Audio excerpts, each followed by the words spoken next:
started with our webinar. So I want to welcome everybody to UAWD One Member, One Vote webinar.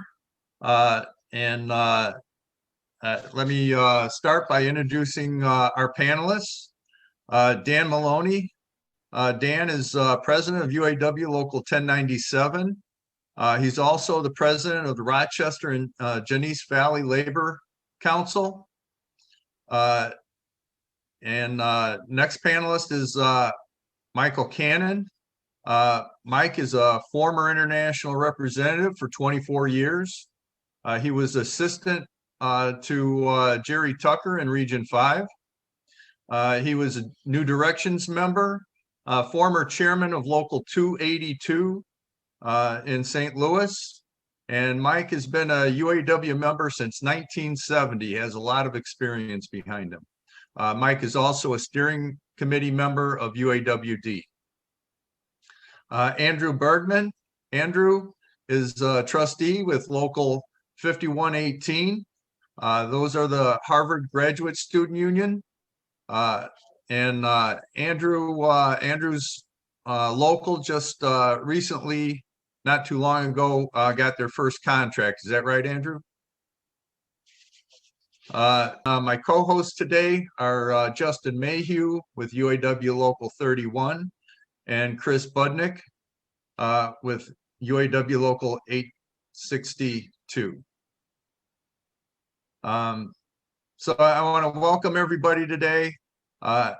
Justin and Chris, if you can turn off your videos and your mic and just kind of follow along and help me manage things here, that'd be greatly appreciated. So today we're going to talk about direct elections of international officers and what that could mean to the UAW, for the UAW. And by the UAW, I mean the members of the UAW.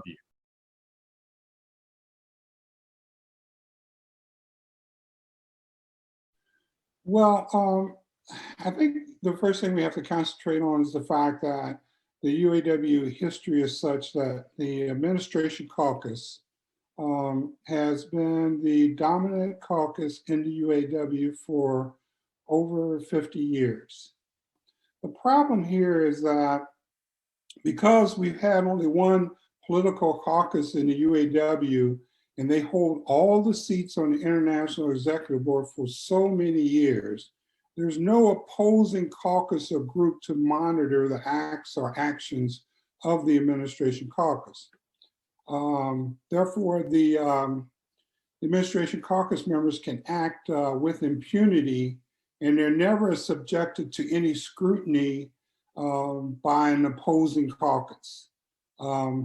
If there were direct elections of international officers from different political caucuses, their presence would have a chilling effect on the actions of members from the other caucus, in this case, the administration caucus. It would be difficult for any officer to steal money or engage in illegal activity. The risk of getting caught at that point would be just too much.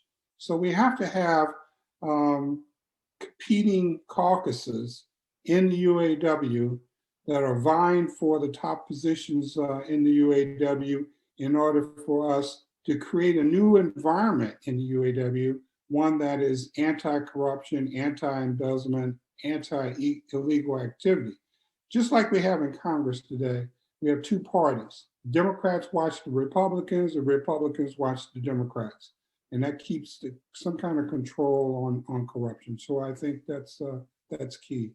The best ideas always bubble up from the shop floor, from the people doing the work. The members are the ones who create the pie that the international carves up. And we should have a better say in that. As Americans, we do it. We should demand it of our own union that we're paying dues to. There's that old saying, absolute power corrupts absolutely. And that is what happened with the administrative caucus for all these decades of one-party rule of the UAW. So you get the president, the international board, executive board, pretty much by acclamation every convention. There's no true competition. There's no accountability of those folks to the membership. They feel they're separate and above and entitled. They're not. And then the poison that spews out of that whole mess is the appointments of international servicing reps, regional servicing reps, and whole administrative staff. They, again, with their entitlement attitude, put their sons, daughters, brothers, nephews into these very important positions. And many times, those folks are simply, again, family, yes men, and women, sycophants, bootlicks, whatever you want to call them. They have nothing to do. They're not competent, right? It's just because of their last name, who they're related to, who they know, they get these positions. That has ran this great union into the ground over the years. We've done nothing but shrink, go backwards, contracts destroyed, backwards in wages, loss of pension, loss of numbers, power. There's been no true organizing. All these evils stem from this one caucus being unopposed all these years. Thank you, Dan. Well said, brother. Andrew, I'm going to ask the same question of you, and I know in the Graduate Student Union, a lot of your work is internal organizing, making sure that people are signing up. So can you address that as well in this question? Why are direct elections of international officers so critical to preventing corruption and growing our union?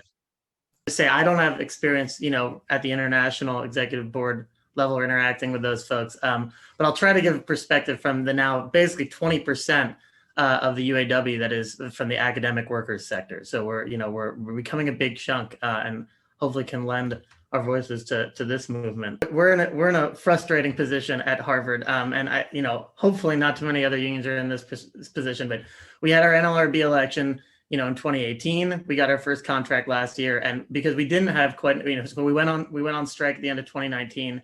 We didn't have quite enough power, and Harvard played hardball. So we have an open shop. And so as you were getting at, Scott, we now have to go and sign up our members. And, so we have, coming on maybe not quite 2,000, but we're growing our membership now. But now we're getting to the folks who have always been a bit skeptical. And we have this really tough sell, which is to say, hey, join our union. We're very committed to democracy. We're committed to transparency. Our executive board cares and wants to hear your voice. And don't worry about what you've heard in the news. Don't worry about these major corruption scandals. That's not us. And a lot of people, trust us, and a lot of people sign up, but a lot of people don't, because they're like, well, you've got UAW as the last three letters of your name. What's going on? Now seeing what's gone on, not only at other locals, established locals with, that make up the sort of heart and soul of the UAW that like you've talked about, Dan, but at the international level, it's just kind of this bizarre. I mean, we feel like we're trying to tell people one thing and tell them, don't worry about the other. And it becomes a real problem for folks that just are distrustful of the sort of particulars of what they're seeing, even when folks sometimes are very interested in the labor movement. So